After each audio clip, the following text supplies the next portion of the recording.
Hello everyone, আজকের ভিডিওতে দেখাবো শুক্রবারের সকাল থেকে সন্ধ্যা অবধি ডেলি ব্লগের ভিডিও। সকাল 8টা থেকে সঙ্গীতের কর্মশালার ক্লাস নিয়েছি 9টা 30 অবধি। ক্লাস শেষ করে চলে গিয়েছিলাম সিএনবিতে তবলা আর বায়া কিনতে আমার স্টুডেন্টের জন্য। নতুন তবলা পেয়ে আমার স্টুডেন্ট তো মহা খুশি। ওকে গান শিখিয়ে হলে ফেরার পথে কাজলাতেই দুপুরের খাবার খেয়ে নিয়েছি। আপ্যায়নে গিয়ে রুই মাছ ভুনা অর্ডার দিলাম। আজকে এই মাছের সাইজ দেখে তোমাদেরকে বলতে হবে এই মাছের প্রাইস তোমাদের মতে কত হতে পারে।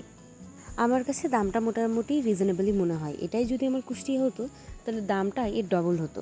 পেট পুজো সম্পূর্ণ করে রুমে গিয়ে রেস্ট নিয়ে বিকেলে বেরিয়েছিলাম কঙ্কা ও লীলার পালা দেখতে থিয়েটার ল্যাবের ভিতরে ভিডিও করতে দেয় না, এই জন্য ভিডিও করতে পারিনি।